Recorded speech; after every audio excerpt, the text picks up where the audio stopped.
What's up, everybody? Matt Gajewski here, coming to you bright and early Saturday, January the 20th. We have a full slate of college basketball action, ton of elite matchups. We're going to talk about it from a betting perspective. Before we get started, make sure to hit that thumbs up button, subscribe to the channel, and hit the notification bell so you know when this and all other content goes live. We're also brought to you by BetMGM. Phenomenal offer for those of you in legal states, with the exception of New York, Puerto Rico, and Nevada. What you're going to do is click the link in the video description below. Make your first deposit at least $5. Then you'll bet $5 on any game, any market. Whether it wins or loses, you'll get $158 in the form of bonus bets. Yes, it is that easy. That is regardless of the outcome of that wager. You must be 21 or older to play in most states. If you or someone you know has a gambling problem, please call or text 1-800-GAMBLER. But if you're in those legal states, take advantage of this. All right, so we will turn to Saturday, elite slate. Yesterday was pretty fun, short slate, mid-major, greasy Friday. We had Akron, we lost Merrimack. We talked about Indiana, and I didn't end up taking it, thankfully, because their best player, Kalel Ware, was ruled out just before tip-off. And that's something that'll happen in college basketball at times. My recommendation, if a game is close for you, you're debating taking it, wait to get all of the information possible. Obviously, if you think there's going to be a line move, that is worth taking, but if you miss it or something and you have to wait till later in the day, you can gain a huge advantage if there's an injury situation. And to find out where to get that injury information, go to Twitter, follow Jordan Gajewski. It's literally my last name except with an M instead of a G. He tweets out all the injury information. So dodged a bullet on Indiana, loved them, but their best player didn't play, which was the crux of the handicap. All right, let us move forward to today. We are going to start with the biggest game of the day, which is Alabama taking on Tennessee. You're going to see Tennessee about 5-point favorites. I'm seeing 5.5 in some spots. Total's healthy here, obviously, two very fast teams, but I do have interest in the Tennessee side. This is a team I think that's played a little bit more complete basketball. My first inclination watching Bama this year, and they've kind of been an enigma. I mean, this team is first in offensive efficiency. They win through their guards. They've been 4-0 in conference so far. I don't think they've played the best scheduled conference so far. They're 12-5 overall, 18th most difficult schedule. Couple weird losses. I'm trying to find trends in their losses. It's Ohio State, Clemson, Purdue, Creighton, Arizona. 4 of those teams have elite big men. They're all pretty good on defense, with the exception of Clemson at times. Most of those games they lost were away from home, with the exception of Clemson. So it's hard for me to take anything away. But you look at this Alabama team, I think their front court stinks. They have a bunch of guys that foul constantly, and they're actually pretty good at, 2-point scoring. I think that's honestly because their guards are pretty good. I don't really buy this Alabama front court, and I think they're going to be overmatched in a lot of teams that do have a strong front court. Tennessee, I wouldn't say this is the best front court in the SEC, but it's still pretty good, fairly decent inside. But where I think Alabama's really going to struggle is against these Tennessee guards. Tennessee's still playing elite defense. They're living and dying by the three, and a lot of this is coming from Mark Sears. He's shooting 48% from three. Rylan Griffin and Aaron Estrada have been pretty good themselves. They come in just shy of 40%. But Tennessee defends the guard position very well. They have a bunch of elite ball defenders. And for everything that Bama does well from three, they're 5th in the country at 3-point percentage. Tennessee is 38th at defending the perimeter. And again, I don't know what Alabama's front court's going to give you. They've been a roller coaster fouling-wise all year. To the Tennessee side, we already spoke to their defense. But the real difference in this Vols roster year over year is the jump they've made offensively. They're now 26th in offensive efficiency. And a ton of this just comes from, they got Dalton Knecht. And this guy's a complete wagon, shooting elite numbers from the floor really everywhere.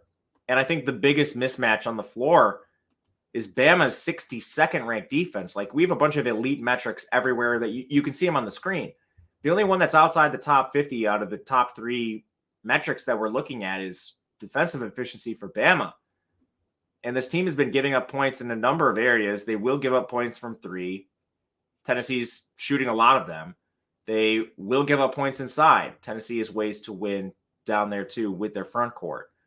And outside of having Dalton Connect, this Tennessee team has a bunch of veteran players. Zakai Ziegler is a true point guard. He's ramping up above 30 minutes now since last year's ACL tear. Their front court, Jonas Adu, Josiah Jordan-James. They have depth in their front court. So if they do get into foul trouble, something like that against the Bama Bigs, you have numbers you can put in there. So I think Tennessee does find a way to frustrate Alabama here. I like the 5 points. I think it's fairly close to efficient, but it is one I still took myself with Tennessee laying the 5. Second game we'll talk about is a Big East showdown. Marquette heads to New York to play St. John's. Fun matchup overall. Good total on this game. It's at 156. The spread is 1.5 in favor of St. John's. Trying not to bet as many road teams. It's been a kryptonite of mine this year, but I can't help myself with Marquette. This is a team I think is a pretty severe buy low. They've kind of been a roller coaster as well. I mean, they're 12-5. They have the 9th most difficult schedule. They've lost a lot of times away from home, which is the case here. They did lose once at home to Butler. They're 3-3 in conference, which is pretty wild to me. But St. John's has been a little bit up and down too, which makes sense given their new coaching staff. A bunch of transfers came in. We'll talk about what happened in their last game. It was a mess, but they're 12-6, 14th most difficult schedule, and 4-3 in conference. Why I like Marquette, first and foremost, is I think this team is due for some pretty gnarly shooting regression. Right now, they rank 257 in three-point percentage. Last year, they were in the top 100. It's the same personnel. So to be over 150 spots different from last year in one of your strengths on paper, like this just isn't – I don't see a way where this remains consistent. And that's Kolek, that's Cam Jones.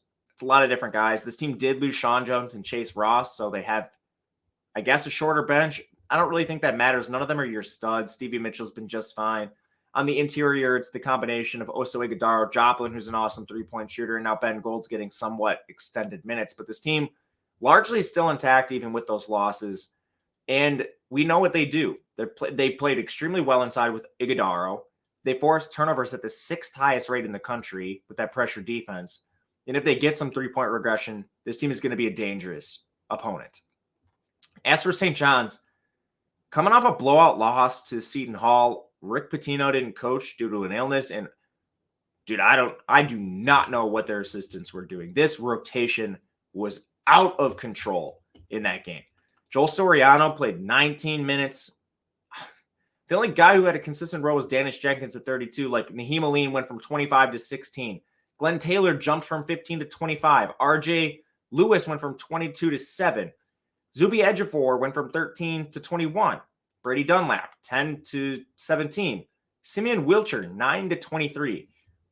One of these assistant coaches, I don't know who it was, did they just decide to take the entire bench and platoon these guys with the starters? Like, what the hell happened in the St. John's game? It's no wonder you guys lost by 15 points to Seton Hall.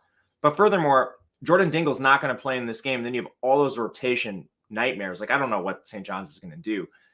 What we've seen on the course so far, though, at this point, St. John's does trail Marquette in most major shooting categories, and that's with Marquette's poor shooting performance to start the year.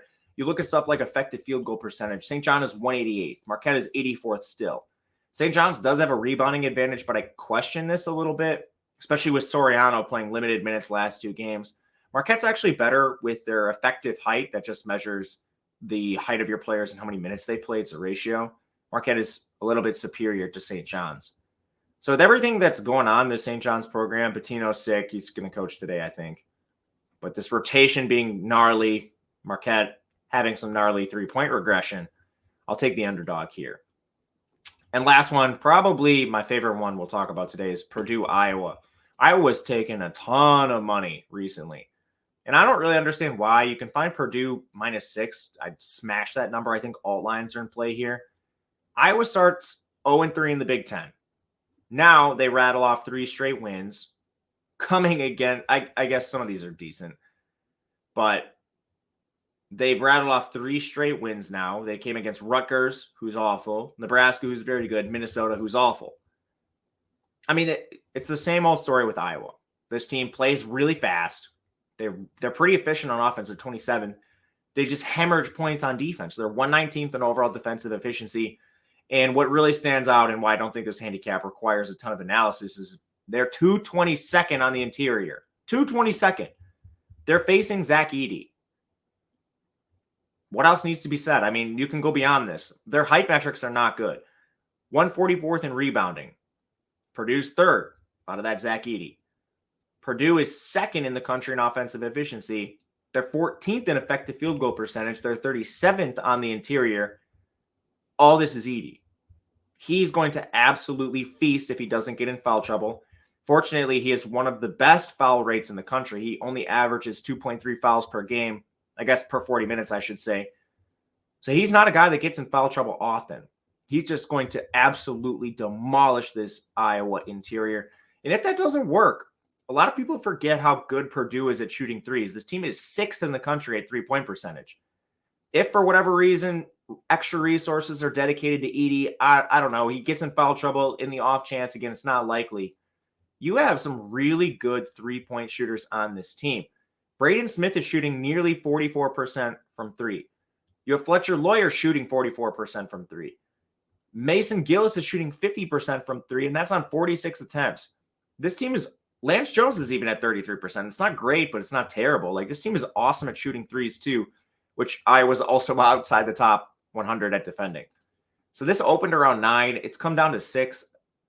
It's going to meet some resistance here, but man, I think alt lines are in play. I truly believe Purdue gets this done by double digits. And the best part about this line is you can shop it. I would recommend heading to Odd Shopper. It's the channel this platform is sponsored by, the name of the channel. But Odd Shopper, we've restructured everything. It's very reasonably priced. $15 a week, basically. It's $14.95. For a month, it's $49.95. Everything's now together. All the tools, the Discords where these picks go ahead of time. All the tools are customizable. They're going to help you find all the plus EV spots. They're going to help you find the best lines. There's insight in the Discord. And I really think this is going to help you, whether you're a pro, a casual bettor. You're going to find something that's good for you. So at least check it out. No long-term commitments. And yeah, awesome tool. Still taking feedback. Let me know what you guys want to see. Saturdays are going to be hard. I'm going to get these out as early as possible, go through as many games, but during the week, it'll be easier with the late tips. We'll get that graphic together where the picks are displayed on the screen, and hopefully we can run into more games in the near future. But yeah, if you have comments, leave them. If you have a question, I'm on Twitter at Matt_Gajewski. Until next time, good luck, everyone. We'll see you later.